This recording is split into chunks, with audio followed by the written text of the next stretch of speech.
أعوذ بالله من الشيطان الرجيم بسم الله الرحمن الرحيم الحمد لله رب العالمين والعاقبة للمتقين ولا عدوان إلا على الظالمين والصلاة والسلام على سيدنا محمد خاتم النبيين وخير المرسلين وعلى آله الطيبين وأصحابه الغر الميامين قال رب اشرح لي صدري ويسر لي أمري واحلل عقدة من لساني يفقهوا قولي آمين وبعد Assalamualaikum warahmatullahi taala wabarakatuh. Yang bahagia tuan-tuan imam, tuan-tuan Bilal, tuan-tuan Siap, Jawatan Kuasa Surau, pada jemaah muslimin dan muslimat, ibu-ibu, ayah yang rahmati Allah Subhanahu wa taala sekalian. Jadi insya-Allah pada malam ini kita sambung pengajian kita untuk sekian kalinya. Malam ini kalau tak silap saya, jadual saya tu malam last sebelum raya haji kot, ada lagi kalau tak silap lah. Ya, apa pun kita tengoklah macam mana, sebab raya haji ni biasa tak adalah macam raya puasa kan, orang tak balik sangat. Okey, baik, jadi malam ni kita sambung pada muka surat 344, muka surat 344 daripada perbahasan yang ketiga, iaitu ikhlas. Ikhlas, di mana kita sebagaimana tiga minggu yang lalu, dalam pertemuan kita yang terakhir, kita telah memulakan perbahasan kedua, bahagian kedua daripada kitab ini, iaitu tahaqquq. Perbahasan kedua daripada bahagian kedua daripada kitab ini, iaitu tahaqquq, di mana kita telah jelaskan bahawa perbahasan kedua ini dia adalah perbahasan tentang memasukkan maqam, kondisi jiwa, maqamat, kondisi-kondisi jiwa yang baik ke dalam diri kita. Setelah yang pertama dibincangkan dulu, yang kita bincangkan semua dulu, istilah yang diberikan oleh Syekh Sa'awat adalah tatahhur, iaitu penyucian. Tatahhur, penyucian. Tahaqquq adalah memasukkan. Sebenarnya istilah yang sama benda yang sama dimaksudkan oleh Imam Ghazali, cuma istilah yang lain, iaitu apabila istilah yang digunakan itu adalah takhalli dan juga tahalli, iaitu mengosongkan jiwa daripada sifat-sifat mazmumah dan memasukkan sifat-sifat yang mahmudah ke dalam jiwa. Jadi kita dah bincang tentang tauhid. Dia ada 12 daripada bahagian ini. Jadi kita dah bincangkan tentang tauhid dan juga ubudiyah. Dan yang seterusnya yang kita bincangkan malam ini adalah yang berbunyi ataupun yang bertajuk ikhlas. Yang bertajuk ikhlas, yang mana dalam bahasa Melayu juga kita guna perkataan ikhlas. Kita juga guna perkataan ikhlas. Cuma isu dia dalam bahasa kita, bila kita mengambil satu kata daripada bahasa yang lain, suatu kata daripada bahasa yang lain, maka dia punya root dia tu, dia punya asas akar kepada perkataan itu, kita tak berapa boleh nak faham. Tak boleh berapa boleh nak faham, melainkan orang belajar lah, melainkan orang yang belajar. Yang belajar maksudnya dia akan boleh faham lah dengan mudah.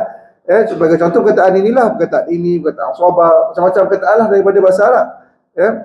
Baik, jadi sebab itu dia akan sebutkan dulu hakikat dia, dengan maksud dia akan sebutkan beberapa makna, ataupun dia akan sebutkan hakikat itu dengan maksud makna lah. Qala al-muallifu rahimahullah, berkatalah pengarang, semoga Allah Ta'ala merahmatinya, nafa'ana bi'uluhi fid darain amin. Semoga Allah Ta'ala memanfaatkan kita dengan ilmunya di dunia dan juga akhirat. Amin. Hakikat ikhlas, semua benda berpotensi untuk ternoda oleh benda yang lain. Semua benda berpotensi untuk dinoda atau ternoda oleh benda yang lain. Kita, amalan kita, niat kita, pakaian kita, air sebagai contoh. Contoh air bersih je air. Tapi kalau dah masuk benda, kita pun tak minum, kan? Mungkin kalau masuk benda tak nampak kotor, tapi kita rasa kotor macam lalat, tak minum dah. Apatah lagi kalau susu jatuh nila setitik, habis semua, kan? Macam orang Melayu kata, bagai apa nama? Kerana nila setitik rosak susu sebelanga. Kerana nila setitik rosak susu sebelanga. Sebab satu. Jadi apa sahaja yang berbentuk, kita kata benda itu, maka dia boleh ternoda dengan benda yang lain, boleh diganggu oleh benda yang lain. Apatah lagi benda itu melibatkan hati kita. Apatah benda itu melibatkan hati kita dan amalan kita. Jika benda itu bersih serta terhindar daripada kotoran dan noda, maka benda itu disebut sebagai khalis. Benda itu disebut sebagai khalis, benda itu bersih. Maka benda itu dalam bahasa Arab disebut sebagai khalis, benda yang bersih. Yang bersih, dia tak ada benda-benda lain. Nama orang ada, orang Melayu nama khalis kan? Ada kan? Khalis. Kita sebut khalis lah atau khalis lah. Secara asalnya daripada perkataan yang sama. Okey, contoh kita kata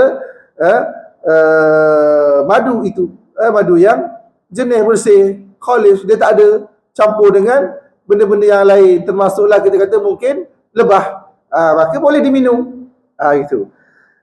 Dan pekerjaan untuk membersihkannya disebut sebagai ikhlasan ataupun talkhisan ataupun gitulah juga pekerjaan untuk membersihkan kita kata sesuatu perkara itu disebut sebagai ikhlasan, di mana Allah SWT dalam satu firman-Nya, Allah Taala pernah berfirman yang bermaksud di sini daripada surah An-Nahl ayat 66. Beberapa atau berupa kat sini sebenarnya susu daripada unta, berupa susu yang bersih antara tahi dan darah yang mudah ditelan bagi orang-orang yang meminumnya. Dari surah An-Nahl, wa inna lakum fil an'ami la'ibrah nusqikum mimma fi butunihi min baini farsin wa damil labanan sa'ighal lisyaribin. Ada pasal unta. Pasal unta di mana Allah Subhanahu Wa Taala menceritakan bahawa Allah Taala menciptakan pada unta itu, ini contoh je, unta ni contoh sebab bagi orang Arab unta lah mudah. Sebagai unta itu sebagai ibrah, sebagai suatu benda yang kamu boleh berfikir, boleh mencari ibrah, boleh mencari suatu pengajaran. Gitu daripada unta. Allah Ta'ala lagi banyak benda lain. Allah Ta'ala nak cerita kadang-kadang kenapa pilih unta, sebab pada unta tu ada banyak pengajaran yang boleh ambil selain daripada susu. Maka Allah Ta'ala kata kami bagi kamu minum daripada unta itu. Daripada apa? Daripada perutnya. Di mana daripada perutnya itu ada susu. Yang mana bila susu keluar itu, dia keluar itu khalis. Perkataan yang bersih situ, yang bersih yang disebut di sini dengan maksud dalam Quran itu khalis. Min baini farsin wa damil labanan khalisa. Di antara darah dan juga tahi itu, maka keluar itu bersih. Maka bila bersih boleh minum. Tak bayangkanlah kalau keluar susu tu ada tahi ataupun ada darah, nak minum kita? Tak minum. Kenapa kita tak minum? Tapi disebabkan bersih maka kita minum. Sama juga dengan air ni. Air ni bila dia bersih, walaupun bukan air mineral botol ni, maksud kalau kita pergi masuk hutan sekalipun, tengok dekat sungai tu air bersih.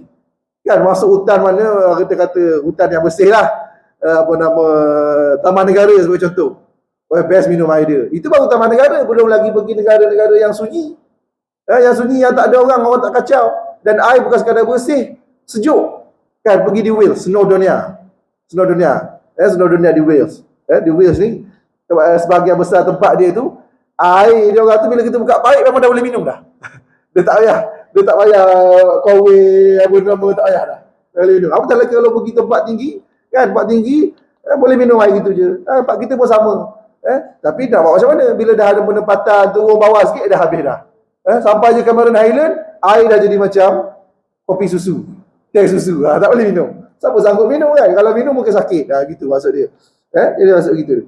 Jadi amalan kita ataupun perbuatan menyucikan suatu perbuatan kita itu ataupun menyucikan suatu perbuatan itu disebut sebagai ikhlas. Itu lebih kurang. Bersihnya ataupun khulusnya susu adalah apabila dicampuri oleh darah, apabila tidak dicampuri oleh darah dan tahi atau sesuatu yang dapat mencampurinya.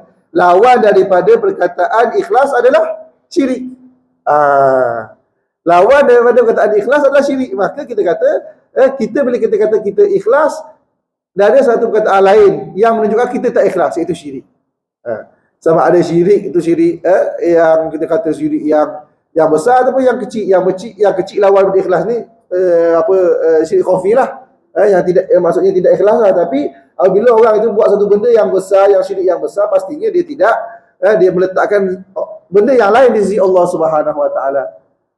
Pada amalan dia meletakkan sesuatu yang lain, niat dia selain daripada Allah Subhanahu Wa Taala. Begitu. Baik. Jadi Syekh kata apa? Orang yang tidak ikhlas adalah orang yang musyrik. Pelaku syirik. Tapi jangan sampai kita salah faham.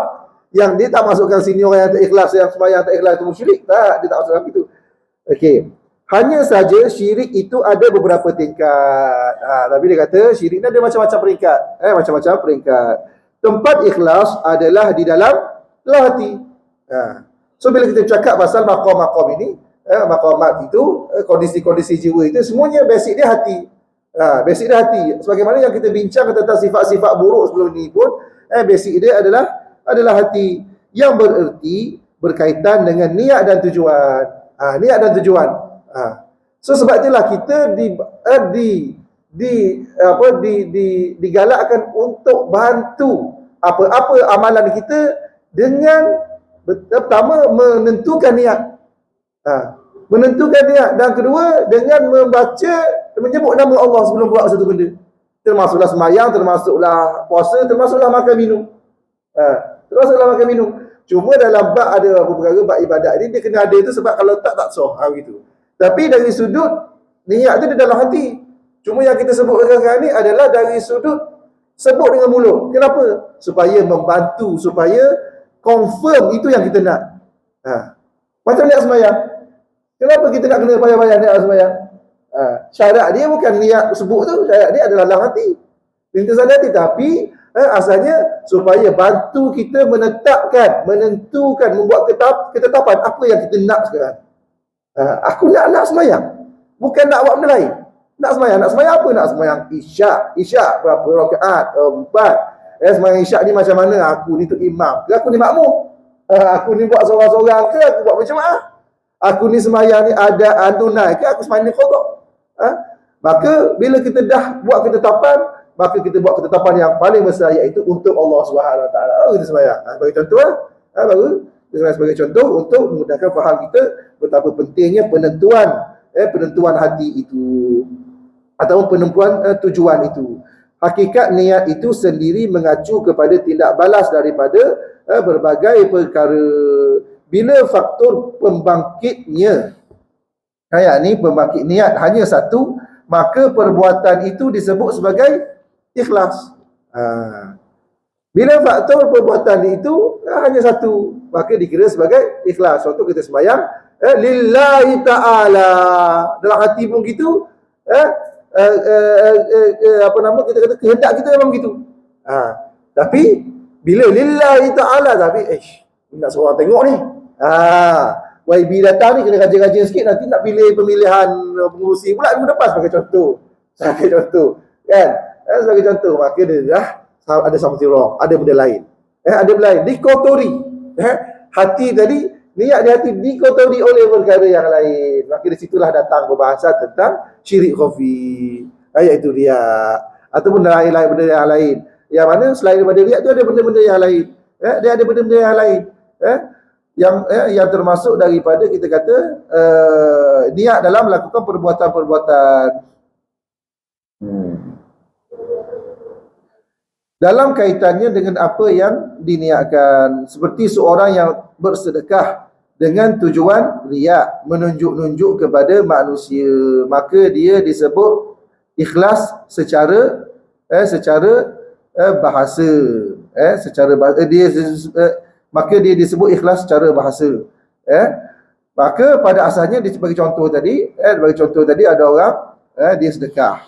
Dia sedekah, maka dia apabila sedekah, niat dia di antara dua, antara dia ikhlas sedekah kepada Allah Taala ataupun kerana riak. Riak dia boleh jadi nak suruh orang tengok. Boleh jadi nak suruh orang tengok tu dengan sebab dua faktor. Boleh jadi nak suruh orang tengok tu supaya orang dia boleh bangga ataupun orang boleh puji dia. Ataupun boleh jadi nak suruh orang tengok tu dengan maksud supaya dia tak malu. Tak malu. Kita ni YB sebagai contoh. Atau kita orang kaya. Datang masjid, tengok orang lain semua bagi sedekah, kita tak bagi. Malu tak bagi. Bagi tu bukan sebab tak nak bagi, bagi ada dasar malu. Kalau tak bagi, maka itu sudah pun niat di hati ternoda dan terkotor oleh perkara yang lain. Cumanya dalam bab amalan ini, bila kita nak mengajar diri kita, dia tak ada masalah. Dia tak ada masalah bila kita nak mengajar diri kita. Memang itu cara dia. Selagi mana tak buat begitu, dia tak akan jadi amalan. Dia tak akan jadi suatu benda yang sebati dalam diri sehingga dia itu hilang. Kita tak biasa bersedekah. Maka apabila kita bersedekah, dia datang perasaan niat tak ikhlas ataupun riak dan sebagainya, maka kita buat juga. Macam mana anak kita? Kita ni orang dah dewasa, kaki masjid. Kenapa kita kaki masjid? Sebab dah biasa dalam masjid. Tapi orang yang tak biasa dalam masjid, apa ya? Anak-anak mula-mula datang tak ikhlas. Tak ikhlas tu dengan niat nak bermain, dengan niat suka ikut ayah, kan? Dah ayah jarang-jarang balik rumah, kan? Kerja sibuk, dan bila balik nak pergi masjid, betul? Masjid tak, dan lagilah kalau anak lelaki dia mula ikut ayah ni, he is my best friend, kan? Gitu lah. Nak ikut ayah dia. Jadi datang kita bawa je. Ataupun anak yang kita paksa bawa. Paksa. Dia tak nak tengok TV kat rumah, tengok kartun rumah, paksa. Tapi daripada paksaan itulah akhirnya budak itu akan membesar dalam keadaan dia nasya'a fi ibadatillah. Membesar dalam keadaan dia beribadat kepada Allah Subhanahu taala. Akhirnya masjid itu sebati dengan diri dia. Tanyalah ustaz-ustaz mana ustaz-ustaz duduk mengajar hebat ustaz tu. Sebab kenapa dia jadi ustaz? Daripada kecil mak ayah bawa. Ayah dia bawa. Kan biasa ni ustaz-ustaz ni anak dia memang dia bawa dia kecil. Jarang kalau ustaz-ustaz tak bawa anak dia akan bawa kecil. Sehingga anak dia menjadi ustaz. Jadi itu lumrah. Tapi pada asalnya dalam hati itu macam-macam. Sehinggalah akhirnya manusia dah biasa dengan benda itu, maka syaitan tak boleh masuk lagi melalui hasutan tersebut, niat, riak dan sebagainya. Tapi syaitan ni walaupun tak masuk dari sudut tu, dia masuk ikut lain pula. Dia cuba masuk untuk masuk ikut lain. Itu memang kerja dia. Baik. Begitu pula seseorang yang tujuannya semata-mata untuk mendekatkan diri kepada Allah, maka ia juga disebut sebagai ikhlas. Apa-apa saja yang dia buat untuk mendekatkan diri kepada Allah. Contoh korban sekarang. Nama pun korban. Korban itu daripada at-taqarrub ila Allah, mendekatkan diri kepada Allah. Kita sembelih korban. Tak kisahlah sembelih mana, tapi dengan niat untuk mendekatkan diri kepada Allah. Bukan untuk niat kita kata nak tunjuk kepada orang aku boleh korban, atau aku yang paling banyak korban, bagi contoh. Mungkin ada orang yang disesatkan oleh syaitan dengan niat-niat itu. Tapi kalau datang kita kata perasaan itu pun, kita terus beristighfar dan sebagainya. Jadi apabila kita buat suatu amalan, tak kira sembahyang ke, korban ke, haji ke, benda-benda itu datang, maka kita sebaik mungkin ataupun seupaya mungkin mengosongkan diri kita daripada hasutan-hasutan, sehingga hati kita itu ikhlas, maksudnya suci daripada, bersih daripada, jernih daripada kotoran-kotoran yang dibawa oleh syaitan dan hawa nafsu.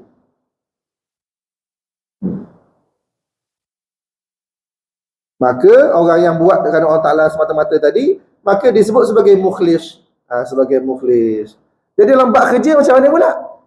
Dalam bab kerja kan kita kata dulu, kerja boleh jadi ibadat. Sekarang kerja nak duit. Kerja nak duit. Betul lah? Kerja nak duit. Kerja nak duit pun adalah kerana Allah SWT mengarahkan kita sebagai orang beriman, khususnya lelaki, untuk bekerja secara halal mencari nafkah. Dan nafkah itu adalah wajib. Kerana Allah. Kerana Allah. Dia kaedah itu. Sebab apa? Sebab bila kita cakap bab ikhlas, maka dia bukan dengan maksud Allah semata-mata tu tak nak apa-apa ganjaran. Tak, bukan maksud itu. Sebab ada saya pernah dengar ada ustaz dia mengajar, dia kata mungkin ustaz budak lagi, muda dia pun tak apa nak faham agaknya. Dia kata tidak boleh mengharapkan apa-apa sahaja, termasuklah ganjaran syurga daripada Allah, itu syirik. Kata sudah. Mana tu? Salah fikir. Ikhlas itu kerana Allah itu dengan maksud mengharapkan Allah. Termasuklah ganjaran Allah Subhanahu wa taala. Termasuklah ganjaran-ganjaran Allah Subhanahu wa taala. Baik.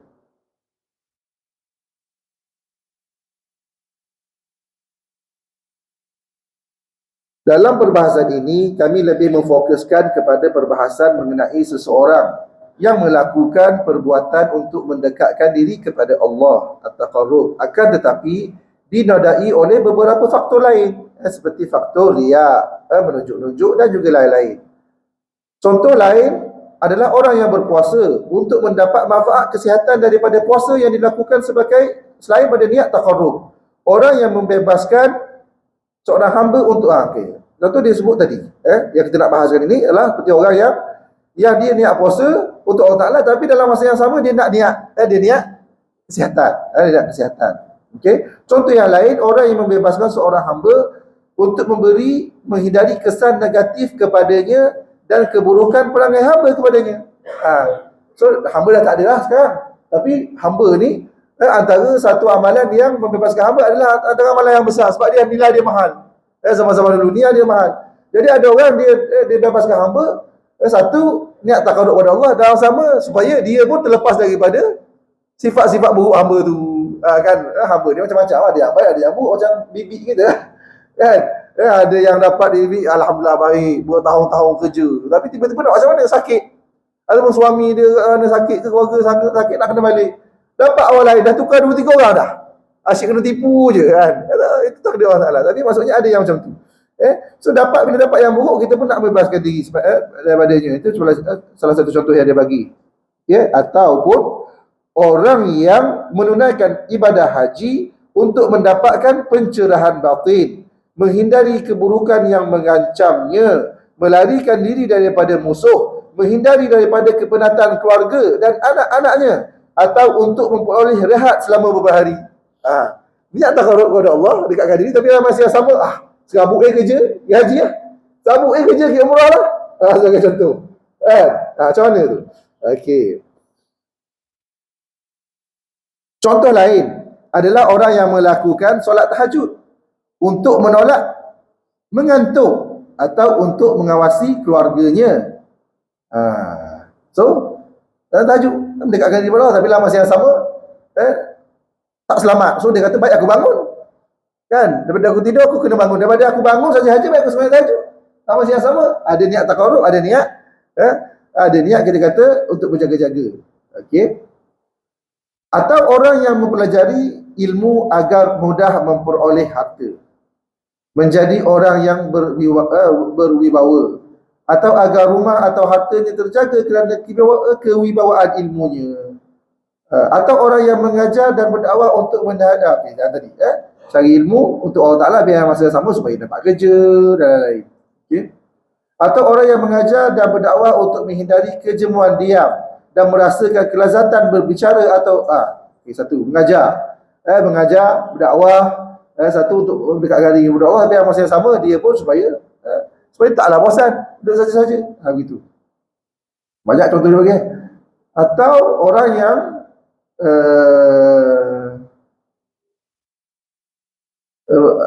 menghindari kejemuan diam dan merasakan kelazatan berbicara, atau orang yang mengabdi kepada para ulama agar mendapat kehormatan daripada mereka dan para jemaah. Okey, contoh lain. Atau orang yang menulis Al-Quran untuk meningkatkan kualiti tulisan tangannya.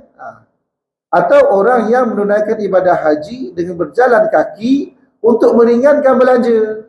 Sedangkan jalan kaki itu lebih afdal daripada haji ni. Buat haji, jalan kaki lebih afdal daripada naik kapal terbang. Begitu. Tapi nak macam mana? Tak sanggup. Tak sanggup. Buat haji ni, package yang mahal, lebih afdal daripada package yang murah. Kan ada package RM200,000. Kan? Tabung haji, belah-belah ribu ya. Sekarang, RM1,000. Ada package, pada baru-baru ni orang ramai orang kaya, pergi package RM80,000, RM90,000, RM100,000. Terkejut kita dengar kan. Lebih afdal. Ada yang sudah haji. Okey? Haji lah. Okay? Cuma dia kata dia habiskan duit supaya dia lebih selesa. Okey, banyak duit habis supaya dia lebih selesa. Sebagai contoh. Okey? Atau orang yang berwuduk untuk membersihkan kotoran atau menyejukkan badan. Atau orang yang mandi agar baunya wangi. Atau orang yang meriwayatkan hadis agar disebut sebagai ahli hadis. Atau orang yang beriktikaf dalam masjid untuk meringankan belanja tempat tinggal. Atau orang yang berpuasa untuk menghindari daripada memasak atau mengurangkan belanja makan. atau orang yang bersedekah kepada peminta-peminta kerana tidak senang mendengar rintihan mereka, atau orang yang menziarah orang sakit agar diziarah pula apabila sakit. Itu standard lah. Kan? Standard itu kita kata what you give you get back. Kan? What you give you get back. Ini kawan-kawan sakit tak kenal kawan. Kawan malah dah nak dia sakit pun kawan pun malah nak pergi kan. Okey. Atau orang yang mengiringi jenazah agar jenazah keluarganya juga diiringi, atau melakukan berbagai perbuatan baik agar kebaikannya disebut-sebut oleh orang lain dan dia mendapat penghormatan. Dan dia masuk dalam kategori yang sama. So maksudnya dia ada amalan taqarrub ila Allah, tapi amalan sama dia ada manfaat-manfaat yang dia inginkan. Jadi level dia memang macam dia sebut dah tadi. Dia masih dalam kategori dia sebut sebagai riak itu, tapi di kategori dia berbeza-beza, rendah dan sebagainya. Okey. Kemudian dia kata apabila perbuatan yang dilakukan untuk mendekatkan diri kepada Allah Subhanahu Wa Taala taqarrub akan tapi ternodai oleh beberapa keinginan yang lain, seperti ingin mendapat kehormatan atau pujian daripada orang lain, dan faktor itu membuat pekerjaannya menjadi ringan, maka dia telah menodai keikhlasannya dengan perbuatan syirik. Dia sebagai syirik juga. Dia sebagai syirik juga. Dengan maksud yang dia nak lain-lain tadi. Yang maksud yang dia nak lain-lain tadi. Tapi dia sebut dari awal lagi. Dia sebut bahawa level itu berbagai. Level itu berbeza-beza. Yang kecil sehingga yang besar-besar. Baik. Kecuali dia sebut kecuali jika dalam tujuannya yang lain itu terdapat niat baik sehingga masih diharapkan mendapat ganjaran terhadap amal perbuatan yang pertama dan yang kedua. Macam kerja, dia sebut kerja tadi. Kecuali, dia sebut kecuali, dia tak habis kita je. Dia, tapi ada kecuali. Kecuali bila dia buat kerja tu, dia ada dia kata maksud baik yang lain. Contoh macam kerja. Kerja taqarrub kepada Allah, tapi yang sama mendapat duit untuk nafkah. Sedangkan nafkah itu wajib. Maka dia tak masuk. Dia tak masuk.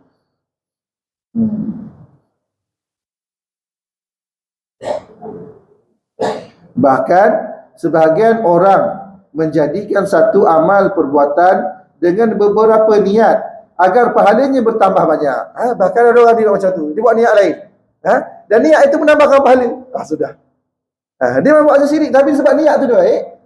Dia ada pada bab kita kata pada bab dia tu macam kerja tadi. Macam kerja tadi taqarrub Allah, tapi masa yang sama dia adalah suatu kewajipan yang mesti dia buat.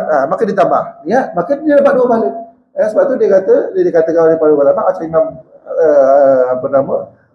Imam Syafi'i sendiri, bila dia ambil wuduk dia niatkan berbelas-belas hingga berpuluh-puluh wuduk. Basuh tangan, basuh muka sebagai contoh, basuh muka 1, 2, 3 kali niat. Betul. Niat ambil sembahyang 1. Niat untuk apa? Untuk menjernihkan mukanya. Bagi contoh. Supaya apabila dilihat orang akan senang dengan diri dia untuk menerima ilmu daripadanya. Sebagai contoh. Jadi dia niat, dia tambah niat. Dengan maksud yang baik.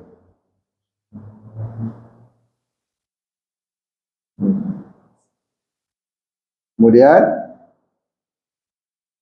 bahkan akan tetapi kadang-kadang mereka lalai sehingga perbuatan itu tercemar dengan nilai-nilai yang dapat mengurangkan pahala, bahkan boleh jadi membatalkan pahala. Yang perkataan yang digunakan di sini adalah lalai. Lalai itu masalah. Lalai itu maksud kita alpa, kita lupa. Kita syok, akhirnya lupa. Lupa dengan benda yang kita buat itu, sehingga masuk kita kata niat-niat lain yang tak ikhlas, yang lebih kepada pujian orang ataupun sebagainya. Kadang-kadang kita alpa. Itu masalah kita. Sebab tu basically salah satu daripada kita kata zikir atau benda yang selalu kita kena ada adalah istighfar. Astaghfirullahalazim. Supaya apa? Kita balik semula kepada mengikhlaskan diri kepada Allah Subhanahu Wa Taala. Oleh sebab itu, setiap orang yang mengerjakan ibadah seharusnya memperbaharui niatnya dan memerhatikan perbuatan mereka sehingga tidak tercemar perkara-perkara yang merosakkan. So kaedah dia berbaharu niat. Berbaharu niat. Astagfirullah antaranya lah. Astagfirullah balik niat. Astagfirullah balik niat. Ataupun la ilaha illallah.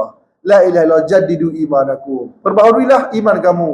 Antaranya menyebut la ilaha illallah. Ingat Allah. Ada maksudkan dia ingat Allah. Ingat Allah. Sebab tu kita kata antara sunnah yang besar, tapi sebagian orang dia lupa. Dia nampak pada perkara-perkara serban, jubah. Tapi dia lupa. Dalam setiap perkara yang nak dibuat tu, dia kena ingat Allah SWT. Itu dah yang sunnah yang paling besar. Ingat Allah SWT dalam setiap perbuatan. Dalam setiap tingkah laku. Diam dan juga gerakan. Diam dan juga gerak. Ingat Allah SWT. Antaranya dengan kita membaca doa. Doa sama ada doa itu dia bermula dengan perkataan Bismillah, Subhanallah, Alhamdulillah, ataupun apa-apa saja yang berkait dengan menyebut nama Allah Subhanahu wa taala. Sebab apa?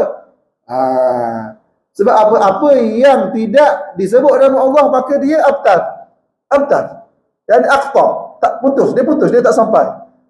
Kullu syai'in min lam yubda bismillah fa huwa abtar. Setiap perkara yang penting yang kita buat dalam amalan kita, dalam perbuatan kehidupan kita seharian yang tidak disebut nama Allah, maka dia abtar, dia putus. Bahkan dalam ada beberapa benda kalau tak sebut nama Allah dia tak sah. Contoh sembahyang tak sebut nama Allah, tak sah. Tak sah. Tak sah, nak niatkan dengan nama Allah SWT lillahi ta'ala, tak sah. Contoh korban lupa sebut nama Allah, habis mahal tu. Mahal tu. Seronok sangat nak korban ni kan. Akhirnya lupa. Tapi janganlah orang lupa. Lagi budaya kita ni alhamdulillah budaya tu ada. Budaya tu ingatkan bila kita nak korban orang pegang tu sebelum imam dia keluarkan pisau dia pisau belakang tu, suruh dia angkat tu, Allahu akbar Allah. Jadi dia pun ingat. Dia pun ingat Allahu akbar. Dia pun bismillah. Okey, beres. Maka ingat nama Allah Subhanahu wa taala, dia pun kita kata sah dengan menyebut nama Allah Subhanahu wa taala. Kenapa kurban dia tak sembelihan kurban khususnya perlu sebut nama Allah Taala?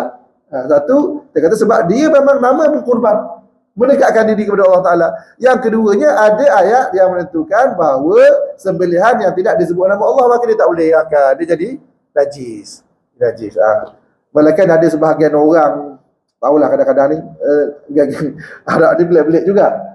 Sini saya tak pastilah yang datang ke sini, tapi yang duduk di Eropah ni dia kata payah nak dapat halal. Sembelih je ayam kambing yang apa Mak Saleh sembelih tu, nak makan baca bismillah. Sudah. Jangan ikutlah yang gitu, jangan ikut pelik dia bila payah dia kira mudah. Sedangkan kita kalau kita payah kita usaha. Daripada usaha lu Mak Saleh akan ikut kita. Kan ini cerita lama lah. Sekarang ni kambing ni hampir semua halal. Kilang kambing di dunia hampir semua halal. Australia ke, New Zealand ke, England ke, hampir semua halal. Sebab dia orang tahu kalau dia orang tak buat halal, orang Islam tak beli. Maka dia tak laku. Kalau dia buat halal, orang Islam beli, orang Yahudi beli, orang Kristian beli, semua beli. Tak ada masalah. Okey, tapi kita ni cerita agak lama lah, cerita sebelum-sebelum ni. Tapi sekarang masih ada. Masih ada yang begitu. Okey. Kemudian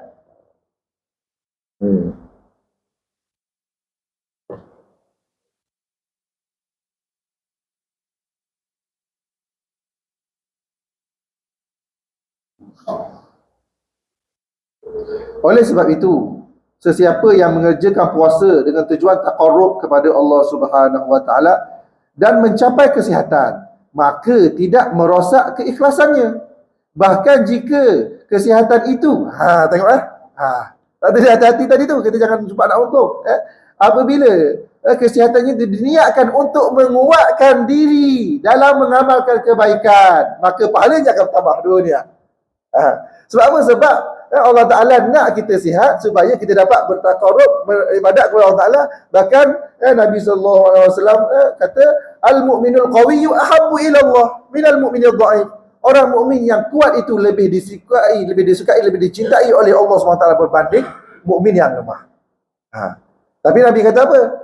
Wa fi kullin khair. Bagi setiap kedua-duanya ada kebaikan. Yang kuat pun ada kebaikan, yang lemah pun ada kebaikan. Cuma Allah Ta'ala lebih suka yang macam mana? Yang kuat. Cuma tempat kita ni dia bab training ni dia Dia tak laju sangat. Di Eropah ni dia lain sikit. Ada masjid-masjid ada gym. Dalam masjid tu ada gym. Di Dublin, Dublin Grand Mosque sebagai contoh. Dalam masjid tu orang muda-muda, masya-Allah. Mak Saleh tengok orang Islam. Kan? Kita orang tengok pun orang lemahnya kan. Lebih waruknya jalan pun kita kata kau langgar jatuh. Itu something wrong dengan kita lah. Salah faham. Jadi seperti kita sebut tadi, kerja niat takarrub kepada Allah Taala, tapi dalam masa yang sama sebagai seorang lelaki, itulah kewajipan kita yang kita kena cari supaya kita dapat bagi kita kata nafkah pada anak isteri, mak ayah. Apatah lagi dia tambah niat dia. Tambah dia, gaji besar, nak gaji besar. Bukan gaji kecil, nak gaji besar, 20,000, 30,000 supaya dia dapat hantar anak dia ke sekolah-sekolah yang lebih baik, sekolah agama. Hantar Turki, hantar Mesir, hantar apa yang memerlukan kepada kewangan yang lebih besar. Maka tambah lagi niat, tambah lagi pahala. Dah ada gitu. Dah ada gitu. Okey. Walaupun nampak asal tadi macam niat, asal tadi macam ternoda dengan niat yang lain selain Allah Taala. Tapi disebabkan niat selain Allah Taala itu akhirnya untuk Allah Taala juga. Maka dia jadi tambah pahala. Baik.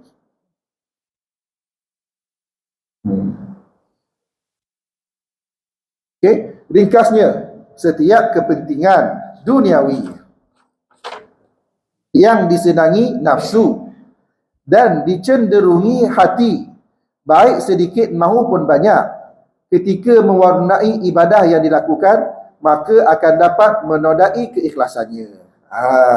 Dia kata ringkasnya, kepentingan-kepentingan duniawi yang ada hawa nafsu kat situ. Maka boleh jadi benda ini, kecenderungan itu boleh merosakkan, boleh mendai keikhlasan. Contoh dalam kita kata bab gaji tadi. Bab gaji, niat kita dah betul lah. Nak gini. Tapi memang dapat gaji besar. Bila dapat gaji besar, dia kadang-kadang dengan gaji besar tu kita alpa. Dengan kemewahan tu kita alpa. Contoh kita kata, dengan kemewahan yang ada pada kita, kita pun ada duit untuk beli kereta Porsche. Kalau dah kata Kak Haji. Porsche. Maka bila kita buat Porsche, kita rasa kita gah. Akulah bawa Porsche. Engkau kancil apa engkau kan, sebagai contoh. Benda tu yang bahaya. Benda tu yang bila ada tu, bila kita ada sesuatu, kita kena sentiasa istighfar, kita kena sentiasa sucikan hati. Supaya dia tak boleh kuasai diri kita. Dia tak boleh kuasai diri kita. Sebab memang bila Allah Ta'ala bagi, kita kata Allah Ta'ala bagi, kita kata kemewahan pada kita, maka ketika itu dia akan ada benda-benda yang kita kena hati-hati. Yang kita kena hati-hati. Contoh, bila kita gaji besar, bila kita bisnes ada banyak, kat situ mungkin ada investment yang salah ataupun transaksi yang salah dalam bank. Macam kita kata bunga yang bank bagi, ataupun transaksi yang ada unsur horor sebagai contoh. Maka yang tu kena hati-hati. Supaya kita tak guna semua. Kita kena pandai. Orang ada duit ni dia kena pandai sikit. Sebab lagi banyak duit, lagi banyak hisab Allah Ta'ala yang bahaya-bahaya. Yang bab zakat ni satu benda. Yang transaksi, ada seorang datuk tu dengan deal lah dengan datuk tu. Duit tak patut syariah. Duit tak patut syariah daripada bisnes dia. Orang ni kaya lah, memang kaya. Orang kaya. Orang Melayu pertama, perempuan. Melayu pertama yang dilantik sebagai CEO pengurus untuk bukan jawatan kuasa, untuk pertunjukan fashion show di Dubai. Orang Melayu pertama. Okey. So dia ni duit tak patut syariah dia saja 3 juta. Duit tak patut syariah saja. Gaji dia, duit dia tak jadi kita lah. So dia duduk fikir dia macam mana ni kalau bank bagi NGO sekarang, banyak bagi NGO kan. Supaya NGO dia boleh sebab duit tu banyak dalam kita kata dalam bank-bank orang kaya kita. Cuma sebahagian tak berapa pasti nak salur kat mana, Baitul Mal ke wakaf. Sebab nak buat masjid macam ni, pendapat konservatif tak boleh. Nak buat masjid, nak buat benda-benda yang ibadah tak boleh. Tapi pendapat konservatif, duit tak patut syariah ni boleh digunakan untuk kepentingan awam. Kepentingan awam, buat jalan, buat tandas. Tapi ada pendapat dalam kalangan penasihat syariah bank itu boleh digunakan untuk kepentingan awam, termasuklah tujuan kebajikan NGO. Sebab tu dia orang bagi kat situ. So yang itu dia ada orang yang begitu yang masuk. Kalau orang tu tahu, dia reti, alhamdulillah selamat diri dia. Tapi kalau dia tak reti, duit itu akan digunakan dengan tak betul. Okay, baik, cerita lain sikit lah. Tapi pada asal tadi, bila Allah Ta'ala bagi kita sesuatu benda, ada benda-benda yang kita kena hati-hati. Baik. Okey, kita skip sikit.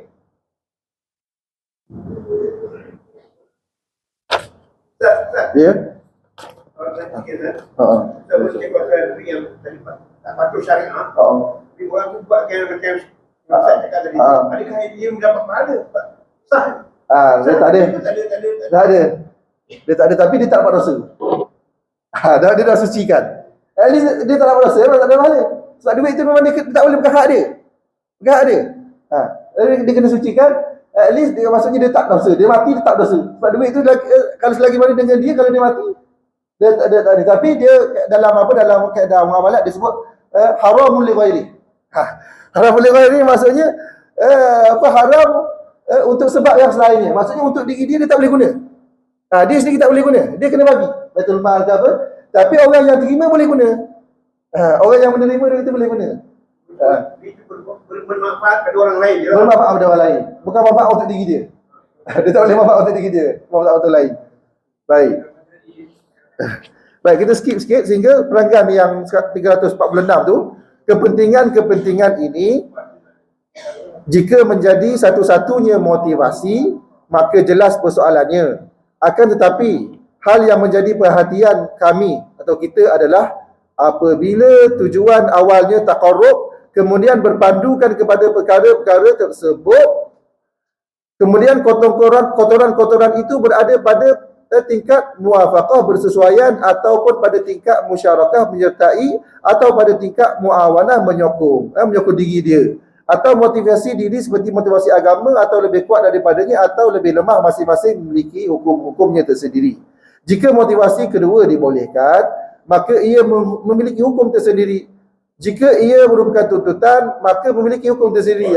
Yang kita sebut-sebut tadi lah. Jika merupakan perkara yang haram juga memiliki hukum tersendiri. Tengok keadaan. Niat yang kedua tadi tu, selain taqarrub tu, tengok keadaan dia. Maka keadaan itulah yang akan menjadi hukum. Kalau hukum dia untuk bermewah-mewah, untuk riak, maka dia salah dah. Tapi kalau hukum, kalau niat dia untuk tambah, kita kata, mendekatkan diri kepada Allah Ta'ala dengan contoh-contoh yang kita bagi yang mula-mula tadi, untuk ahli keluarga, pengajian dan sebagainya, maka ketika itu dia akan bertambah pahala. Kita tak azan dulu, kita habiskan sehingga kita akan azan. Minta tolong dengan apa-nama bila kita habiskan. Jika pengetahuan tentang hakikat ikhlas dan pengamalannya merupakan lautan yang dalam, semua orang tenggelam di dalamnya kecuali sedikit, iaitu orang-orang yang dikecualikan dengan firman Allah Subhanahu wa taala, illa ibadaka minhumul mukhlasin, kecuali orang hamba-hamba